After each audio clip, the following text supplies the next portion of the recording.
Hey, ladies. So, welcome back to She's in Charge of Business, the podcast for women that know they're ready for more. I'm Becky LaFave, your host and founder of She's in Charge of Business. And together, we will unlock your confidence, clarity that you're looking for to get out there in the biggest way you can, showcase your badass self in your coaching business. And today, I am so excited to share somebody that I met not too long ago. And here we are just chatting it up. I knew we would be instant besties because isn't that the way it happens, ladies? We just get with other women and we freaking light up. And that's what this is all about. So we are talking today, the successful trap. Okay, the success trap that she's going to be sharing her 3-step framework for leaders to choose a thriving personal and professional life. And girl, we want to know the framework. Am I right? So make sure to jump in and light this up as I introduce Kathleen Carlson to the podcast. Welcome. Hello. Thank you. Thank you. I'm so happy to be here. Thank you.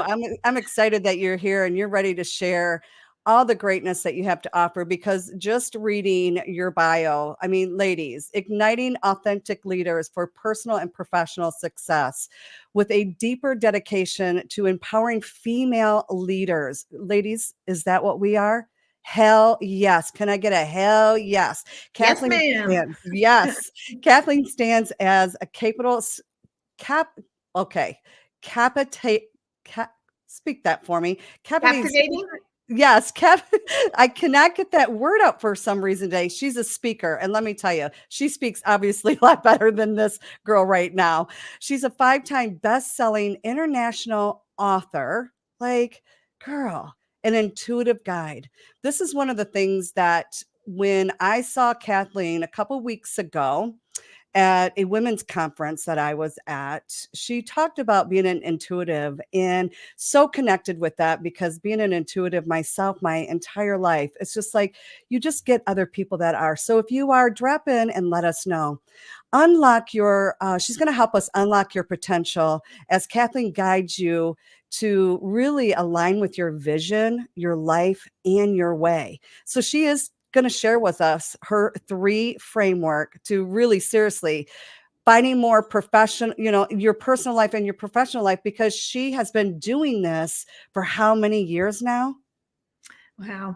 30 plus years in corporate America in the Fortune 50 company in leadership. So that's more like, what are they saying? Dog years. Right? That's more like 70 years because that's such a trial. And then I've been out here coaching for the last 15.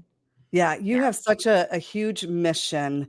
Mhm. And that's why I really wanted to have you on here because we at She's in Charge of Business have a huge mission to really serve women at the highest level and let them see their uniqueness, their beauty, so they can get out there and shine. Quit hiding behind your own shit, and get out there and really serve at your highest level because that's where we're at today. Women, we are not hiding.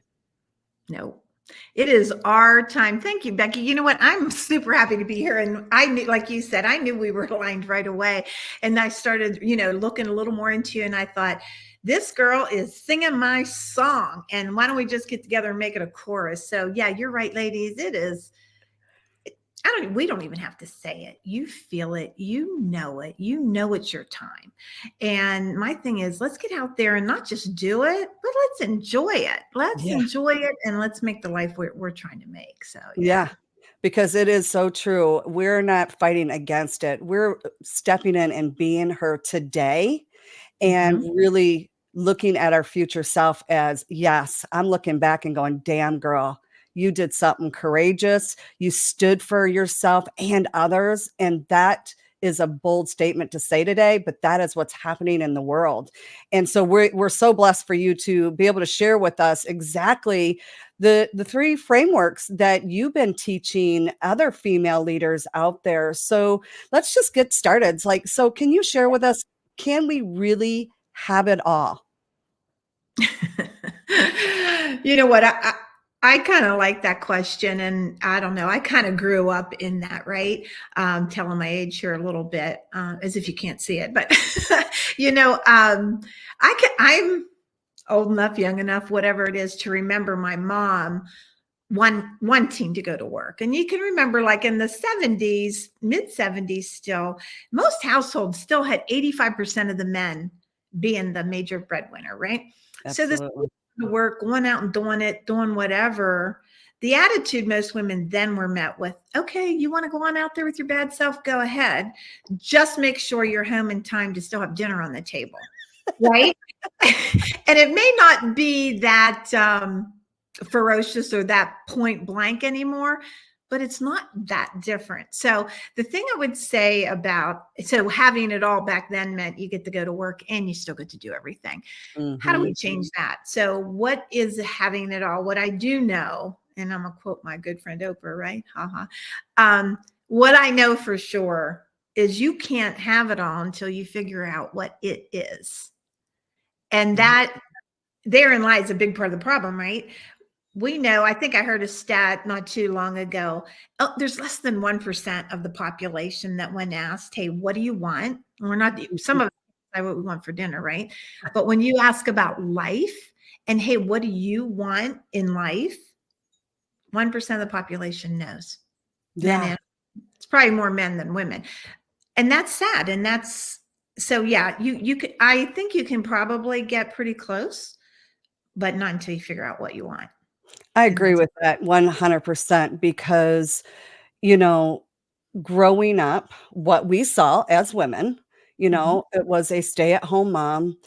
Yeah. Mine was fighting to really, get out of the house to get a job, and because she wanted something more, to find herself. I'm not sure, to just be out in the world, possibly, Right. and, we saw that, and so we saw her doing the kids, doing the dinners, doing the homework, cleaning of the house, going to work, and being it all, really, and then fought against it. Fought against it, and, then we saw divorce. And so We're still seeing divorce. and we're still seeing divorce, and so growing up, I didn't see what I have today, to be honest with you. No, I've I been didn't. married for 34 years, and I say to this day proudly, like, I think I'm the world's happiest marriage. I have the world's happiest marriage as a couple than anybody I know. Oh, And I I might have to arm wrestle you for that because I'm pretty blessed in that way too. But it's the second time around, to your point originally, Yeah. and my husband Jack and I've been married now for, well, we just hit 26 years last month, and it's second family. And one of the proudest things that I think we've ever done, and I know it's that I've ever done, is blend that family and have it be successful. Because as large as the divorce rate is, which it's just under 50%, which sounds like we're making improvement, fact is less people are getting married. Right. So that's affecting that number. And on second marriages, the divorce rate's over 70%. Whoa, I didn't know that. But That's a lot of broken families. yeah, So and I really want women to hear this because I still believe that there is a way that you can have it all and have the marriage and the business and the family. But like she said, what is it that you really want? Not what the world says that you have to have, but what do you really want? And I think that's a huge question to ask yourself and be truthful to yourself and not look over here or look this way to what does everybody else have? you know what I think it is? I think, to be honest, we've cracked the code on what the heck is midlife crisis. It's Mm, one of those terms you heard about. It's usually referred to for men because they went and got a sports car and a little chickie on the side, whatever. I think what midlife crisis is waking up at some point. I think it's probably in that 40 zone and beyond for some of us mhm, later. I think it's when you wake up and you go, who the hell's life is this? right. What am I doing? And it doesn't start out like that. It starts out with like, I don't feel so good. I'm Mhm, not happy. Things aren't working. I wish. Look what other people, that fact that you're looking around says, I'm really not happy with what's happening right here. yeah, And I think that's what absolutely. midlife crisis is. And I'd also like to sort of reframe that into the best second chance you ever get. And doesn't mean you have to throw the baby out with the bathwater. I feel like some of our divorces probably happened because we didn't have the strength to find out how we get centered, how we get strong, and how we are leaders in our own family, let alone out in the world. So Yeah. I can, Beautifully said. So yeah, perfectly said. And I really yeah, want that to reach women today because I feel like there is women out there that are going through this. I talk to a mhm, lot of them all the time about this because they yeah, they do reach out to me. How do you have a successful marriage? How do you do it? And why can't I? Everybody mhm, deserves it and can have it. It's just like you said, figuring out what that is, and you've got to yep, get to the root cause of it because you are not your past. You are not your parents. You are not any of that. It's a learning experience, is what I like to say, and learn what the hell you want to do and not what they did. I mean, like we're always hoping to be the best next generation. So like why repeating that damn pattern? well, there's so much that we do subconsciously, frankly. Yeah. We all know about the conscious and the subconscious mind and how it works, but what I don't think we know, and was one of the things that I do and do very well, is help you figure that out, is we don't really know why we're doing what we're doing, why we believe what we believe. And then we lose in time, we lose the confidence to change that, to much less even question it. Mm, We just get on that wheel, the success trap that I talked about, that hamster wheel that we knowingly jump on because we think it's going to take us somewhere. And then when it doesn't, we feel like a failure. And it takes us a long time to figure out, maybe I just got on the wrong wheel. Or maybe this wheel is done for me and I need to get on a different wheel. And now it's time to go on in a different fashion. And we make that mean so much more than it has to. yeah. It's no different than changing your purse out in the season. If there's things in your life that aren't working, stop doing them. Yeah. Stop doing them. But it's easy to say and hard to do, I should say. It's a simple thought. It's not always that easy to do. That's true. Very true. Because Mhm. there's been times in my life, that things will come up. Just like I did this amazing weekend I was sharing with you earlier. And one Mhm. of the things that came up for me, Kathleen, was because I've been working on my own self for years. I mean, we all have as women. We're working Right. on, well, some of us are, but mostly the ones that are listening to us right now have been working on themselves. Let's put it that way.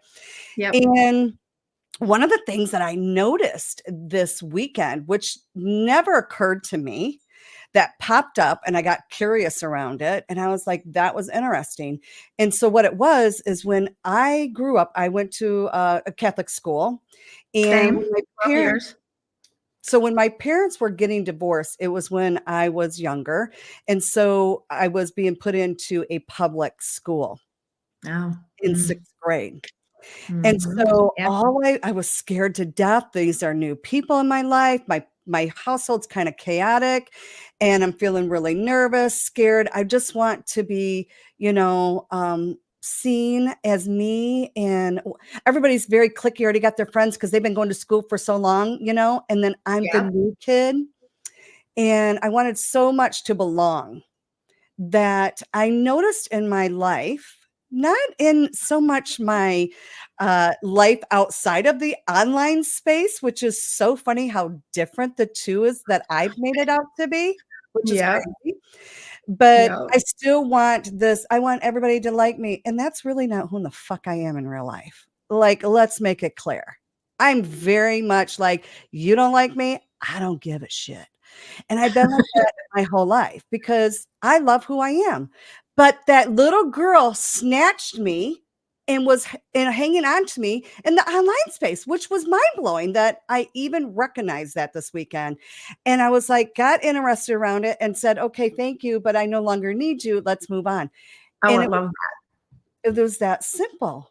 But I've that. done the work to get there. It's It's that not, simple because through years of training and work, number one, you recognized what was going on. Number two, you had enough about you to be in your own space and say, this is uncomfortable. And you had the confidence to say, you know what, I don't have to deal with this. yeah, Not everybody's there. no, Not everybody's there. And fact is, we all have a lot of self-sabotaging that's going on.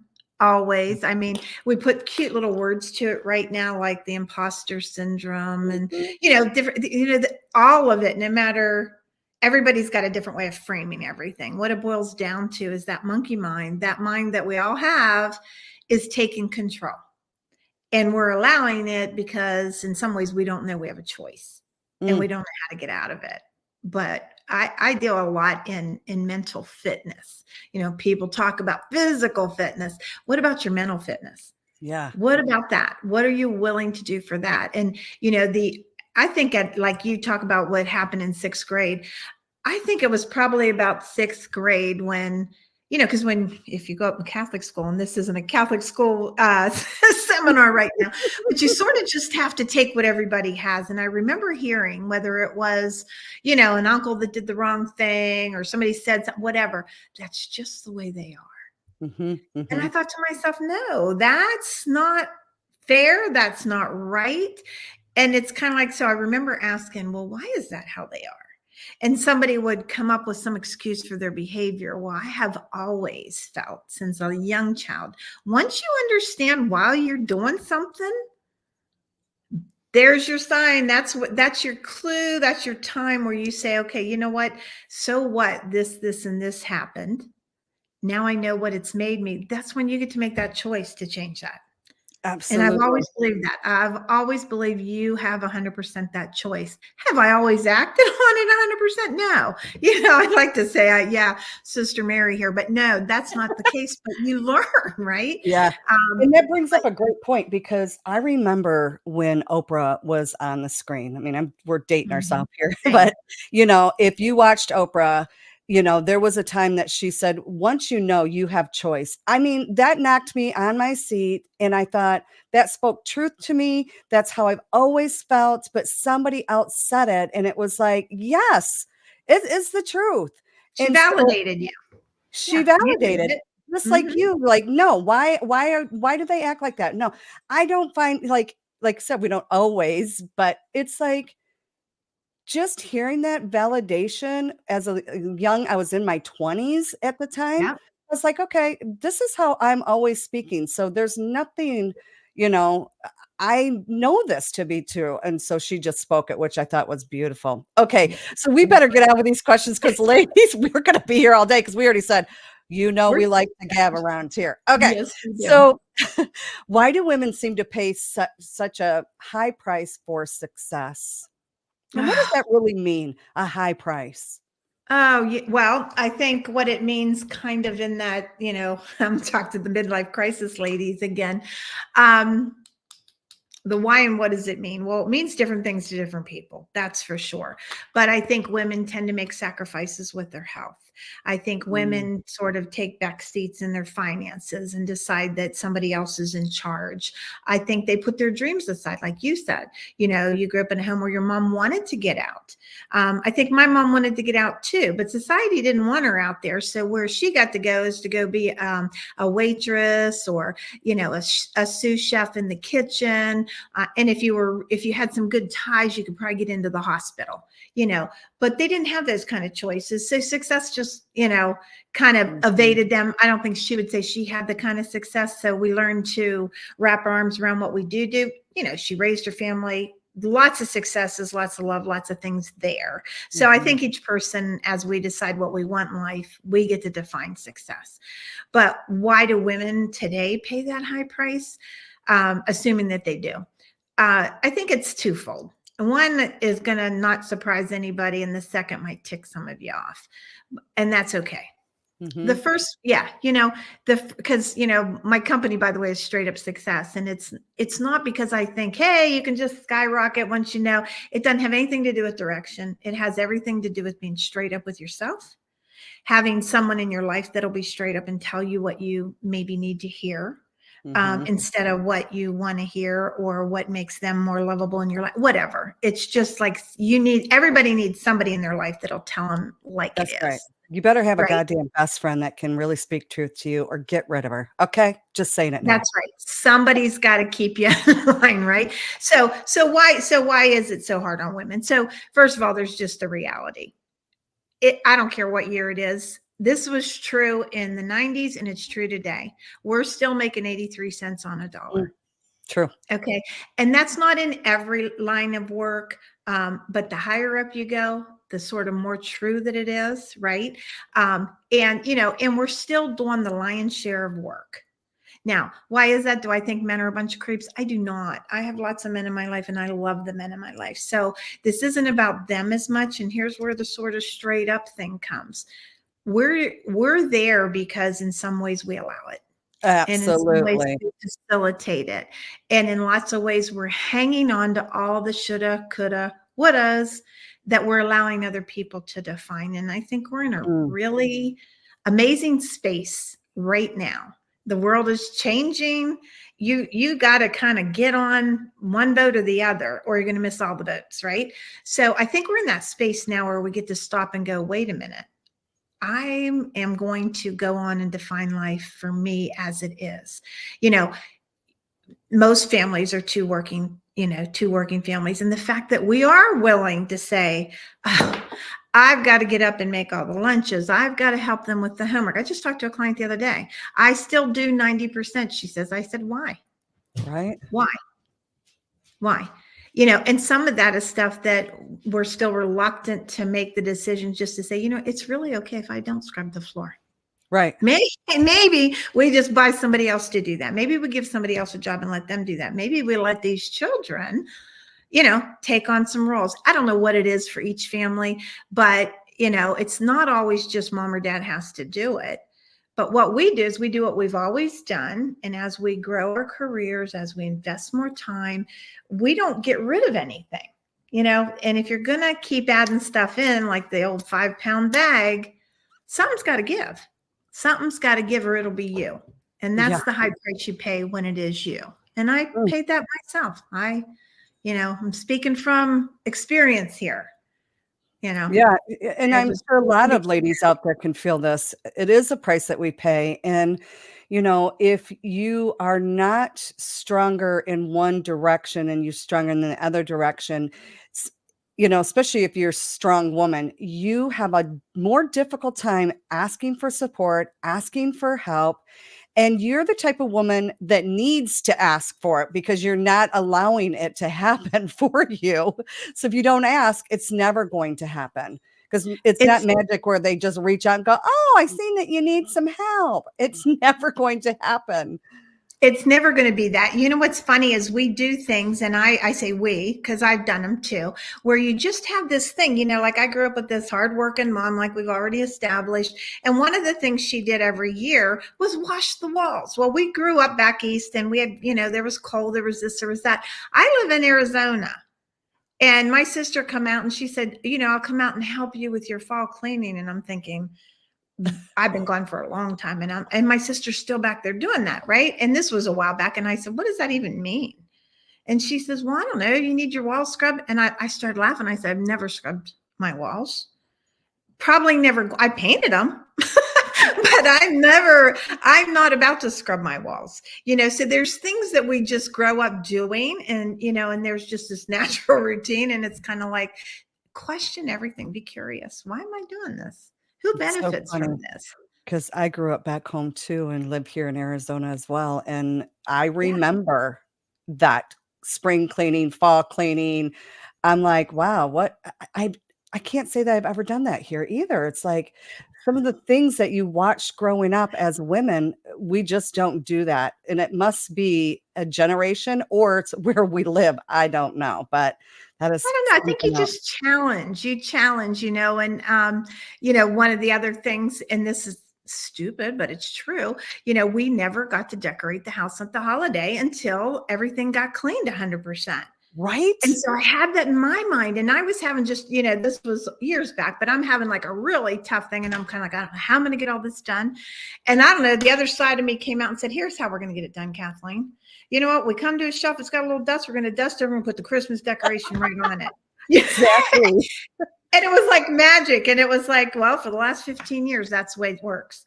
And it's like, oh my gosh, how much time and energy did I spend because of the way that I thought I was supposed to be, the way I was shaped? And, we're talking about fun things, but there's a lot of things that are really go real deep with your beliefs. It's And so it's true. time to challenge those. It is. Ladies, listen, it is time to challenge those. So let's move on. Let's talk a little bit about the 3 steps that you have for us today. Yeah. The goal, and you opened up with it when you said it, my tagline is your vision, your life, your way. And yes, I 100% believe you can do that. But you need to do some house cleaning. Speaking of which, before you can. And so the 3 steps are pretty easy. They're 3 C's. The first one is clarify. We talked in the beginning about how not everybody knows what they want. And, I'm not talking about what car you want to drive, where you want to live, all that vision board stuff. Okay, that's great. I can go there as well as anybody, travel. Yeah, those are all good things. They're all temporary things. But what do you want really in every key area of your life? And they're all very intertwined, right? So when one falls out, it's going to have an impact. And I unfortunately like to say when you least expect it or can least afford it. It's kind of like not taking care of your car, so it's the same thing in not taking care of your life in all key areas, whether that's your faith, your purpose, your family, your relationship, your work. They all impact it, because we all know somebody, right, that some horrible story where somebody went home from work and found their house kind of empty because the spouse moved out and took and to them, they were not in any part of their life except for, hey, I was trying to earn a good living. I was trying to take care of my family, and look what happened to me. Well, we all know nothing happens just overnight, right? So you have to take care of everything. So clarify, what do you really want? We don't know what we want, so we know what we don't want. That's okay. I love to start there. In fact, I start exactly there. When you know what you don't want, you can start to imagine and allow in what you do want. And you can start to challenge the 2. So that's the first thing. And before you know it, as you work through every part of your life, you're like, oh, that makes perfect sense. What happens when you find out what you don't want?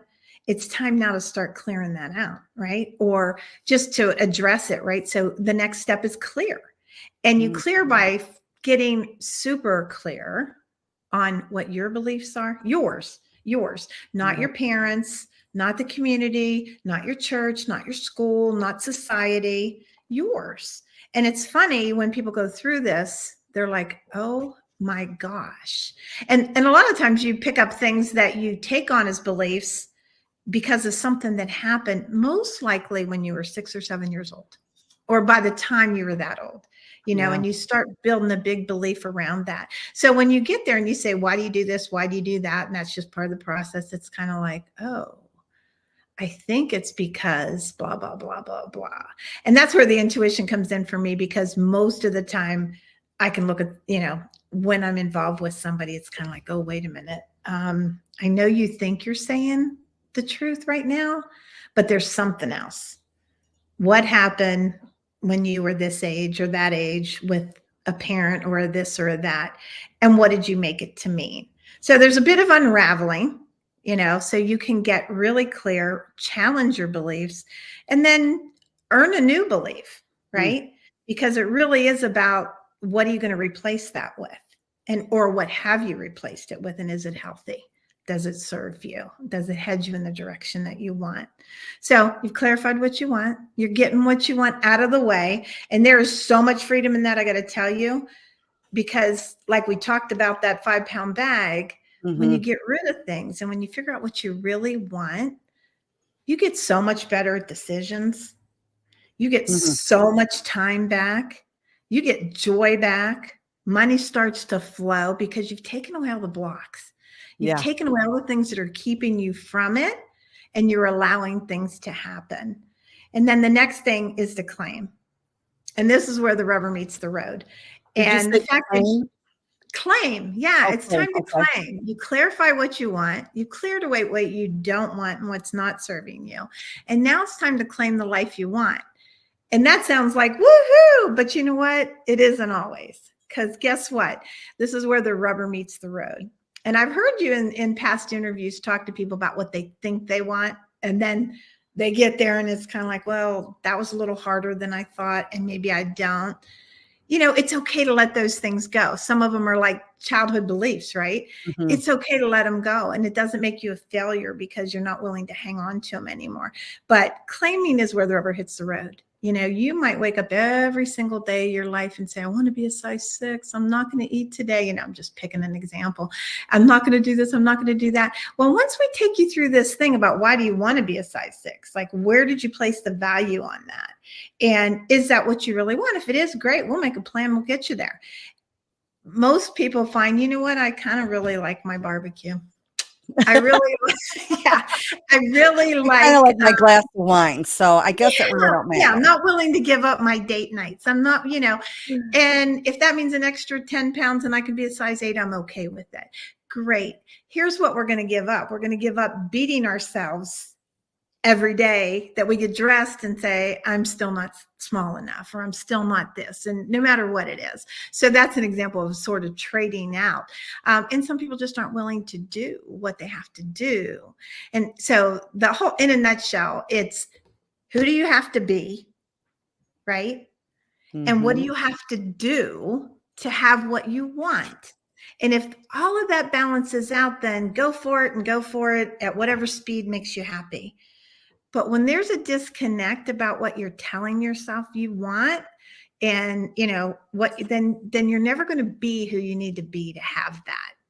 And so it's really kind of a dissecting and a freedom run, right? You get to give up all those things that made you think you wanted things you didn't want. It's so true, because I talk a lot about this on the podcast is, I am one of those doers. I always have been. And I grew up doing that. A lot of us learn that. And I'm very much, I love what I get to do. And so it really does propel me into being a doer. But at the sacrifice of what? I had to say to myself one day, because I seriously, Kathleen, I wasn't, as much as I say I was enjoying the journey, I would be lying out my ass half the time, because let's face it, are we always enjoying the journey? No, I was looking to get to the damn destination. Give me to the damn destination. Are we there yet? I'm one of those worst kids in the back seat. Are we there yet? My husband would say, Jesus, Becky, can you just? And I'm like, are we there yet? And I realized, and my husband would teach me, babe, just enjoy the journey. I'm like, I want to just get to the damn beach and have I'm like, I'm not seeing the beauty along the way, because I'm so worried of being in the doing and not really living in who Becky really is. And when I learned that, like just what you were sharing, it really blew my mind. It made me sit back in my seat and go, I need to freaking change the way I'm doing things, because it's leading to burnout. It's leading to unhappiness. And I'm not about that shit. I'm about having fun in my life. And my husband always says, listen, ladies, if she ain't having fun, she ain't freaking doing it. And that is the truth of my life. And I think that, and I'm like, I'm not loving this. What is going on? Because I love what I get to do. So what am I not doing that, or what am I doing that I shouldn't be doing to really start enjoying it? And it was that I wasn't being really true to Becky anymore. I love what you just said. I wrote in my senior high school book, if I ain't having fun, I ain't playing. Right? That was my motto in life. And, but that's not what I was living. I was out there doing anything and everything I could to stay in the game. I was living the don't let them see you sweat, to pretend like this was all fun and games. It was absolutely not. And it was also not, when I got far enough away from it, it wasn't all happening to me. And I know people say it's happening for you. I get that. No, I was driving a whole bunch of that. I'm going to own that right out loud. I had that expectation of perfectionism. I told myself if I wasn't perfect, they'd get rid of me. I was afraid for anybody to see any of the cracks inside of me. And I was running as fast as I could so nobody could see those things, including myself, right? And ladies, seriously, did you hear Kathleen say that? Because I know I've talked to many of you out there that say, Becky, if I really put myself out there, they're not going to believe that I was perfect. Right, right. I'm like, say that again? Newsflash. Like, yeah. Newsflash, nobody thinks you're perfect anyway. So what you're holding isn't truth. Everybody sees it. And you're not, they see it, but you're acting like they don't see it. So just stop it and get on with it. Right. And who do you love the most in your life? This is the thing that also became so clear to me. I love those people that show up in an authentic way. I love the people that don't need to start the reel over 6 times because they said him instead of her, or, whatever. It's kind of like, this is real life. Let's just be us. Do you want to watch some, you can sit all day and watch TEDx talks if you want. No offense. I think some of them are amazing. They practice for like 8 months to get up there on that stage for 30 minutes. Or do you want to listen to somebody, and you brought up Oprah, who is authentic, and that's the very thing that made her who she was. That Absolutely. You got to see her, the mess and all. We're supposed to love each other right through that mess. But first of all, we got to learn that for ourselves. Yes. Love thyself. Yeah. Okay. So how important is the self-confidence, and how can we increase it in ourselves? Because this is one of the things I get all the time. Becky, you're so confident. And I was like, you know what? Becky didn't get confident from not doing the hard stuff it takes. So Right. what would you say to somebody that needs to increase theirs? Well, self-confidence is everything. It really is. And at the core, I'm big on what do words really mean. So the core of confidence really comes from a Latin root, and it means trust. And so when we're talking about self-confidence, it's self-trust. So only you can answer, what is it going to take me to believe in me? And also, you got to shed all this stuff we've been talking about. We all grew up, we all started out believing we could do anything. Ask a kid, what are they going to be? I'm going to be a doctor or a part-time dancer, or, in one day they're going to be everything, right? And it's so cute, but it's really so true. It's not until we start to teach or we learn that we can't be those things that we start to get further and further away. It's when we look at something and we apply meaning to it, like, this career isn't working for me. I'm not happy in this job. Or I thought, I have a friend who went to law school, got her law degree, and she's a baker. You know how her family felt about that? Not great. I have another friend who went to her, her family insisted she be a doctor. She said, okay. She went, she got the certificate, and she never practiced a day in her life because that wasn't what she wanted to do.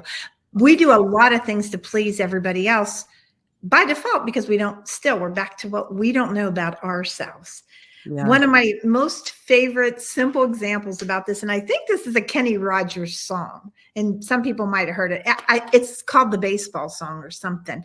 And there's this little boy, and he's out in the field, and he's got his bat and his ball. And he's doing what I watch my brothers do over and over and over, right? He's just there, and he's throwing the ball up in the air, and he's missing. And he's throwing the ball up and he's missing. And this goes on for like 3 courses. And what's happening is his mom's watching out the window. She's making supper and she's watching him, and she's just feeling like, oh, this poor kid, what he's doing. And what happens is on the way back, and she calls him for dinner, and he goes back and he's singing, I'm the greatest pitcher there ever was. And I heard that song 20 years ago or so. And it hit me, and I thought, it's all perspective, right? It's all perspective. It is so much that.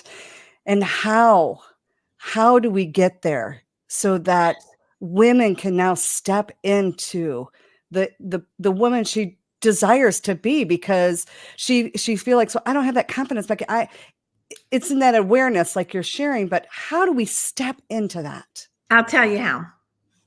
One really good way is, we start slaying those saboteurs that are in our brain. Our number one saboteur is our judge. Everybody has it. Man, woman, child, we all have it. And some of us are worse at it than others. And we're really good at judging ourselves. We're really good at judging other people. We're really good at judging circumstances. And then with judgment comes blame. And then with blame comes shame and guilt, right? So we just kind of pile on. And then, it feels uncomfortable and we couldn't have possibly done this to ourselves. So we start looking for who did this to ourselves. So here comes some of that victim energy, right? So boy, haven't we got quite the cocktail brewing, right? There's nothing good that's going to come out of that, ladies. Nothing good at all. So what if we got to make the cocktail? What if we could instead put some self-appreciation in there? What if we could learn to quiet that monkey mind and say, you know what, quit talking to me like that. I think you said that when we were off camera, like, get out of here. And I used to do that, like, not used to, I still talk to myself. If I'm trying to do something and that brain comes up and says, this is like the dumbest idea I've ever had. I used to, I think we all fall prey to that, but now I've just learned to say, hey, get over there in that corner. I don't need you to tell me I can't do this, because first of all, you don't know. So I tell that little monkey mind, you go over there, and when you got something that wants to support me, come on back. And people laugh at me and they think like, you're pretty weird, but it's really not. What I'm doing in that moment is I'm choosing to say that subconscious or the conscious mind that is in charge of remembering everything I've ever done wrong, every time I've ever been laughed at, every time I've ever been embarrassed. That's their job. It's to protect you, to make sure that doesn't happen again. And it wants to put that in front of you and say, don't step out there. Don't step out there. People they're not going to just think you're stupid now. They're going to know you're stupid. Don't say it, and that's what they're saying. Well, when I get to say, no, you go get in that corner, and I get to be aware of that, then I say, you know what, wait a minute. Here's this other side that believes in possibility. Here's this other side that believes I can do this. Here's this other side that's willing to say, hey, you remember when you changed that person's life? Do you remember when somebody came up and thanked you? Do you remember when you really did a great job and you might not have got the accolades, but you knew you did? You can do that again. What if we lived in that space where we weren't so willing to judge others and to judge ourselves? Wouldn't that be just super great? Super great. And I have lots of techniques to help you to do that. And that's what I call the mental fitness piece. That piece where you recognize that you're there. You know you don't want to be there, and you're willing to stop that in its tracks, because that's the only way to get out of it. Yeah. And then you get to go on and do what you want to do. Yeah. Mm-hmm. It is the truth. And that's how you start taking charge of your life and your 100%. Business. And because life and business are equally the same. What you do in your life and what you do in your business, and especially what we do as women, it is all the same. And trying to separate the two is never going to work. Yeah. So, I think this is a beautiful conversation, and I'm so grateful that we got to have it today. So, ladies, she's also has an amazing gift for you. So I will make sure to link up the link to that, but you will find a free gift there. And she also is having you, if you'd like, to have a personal call with her, schedule a personal call and share some insights of possibly what you're going through, and see how she can help you get to the other side of clarifying, clear, and then claiming what the hell you want in your life. Yeah. Right. And get on with it. Start enjoying it. Yeah. You're amazing. That's what I want to say to every single person out there. And it's true. There isn't anybody that's not amazing. There isn't anybody that's better at something than somebody else. Or it's getting in your joy, finding out the things that make you who you are, and making that opportunity for yourself. So yeah. So the gift, you can go to straightupsuccess.com. She'll put it there, and the gifts all over the website. But you're going to get that gift of being able to go in and sort of find out who might be talking to you in the wrong way, because here's a big hint. It's not all just going on outside of you. Most of it's going on right inside of here. So we can tame that. We can tame that and set you free. Yeah. Well, thank you once again, Kathleen, for sharing all this. This was so helpful for so many listeners. Ladies, I hope you took some notes today, took some nuggets away. And if you did, please write in and let us know, how did she serve you today? Because there's always something in every podcast that can help you take your business to the next level. So until next time, let's own it, embrace it, celebrate the shit out of it, because girl, you are taking charge of your life.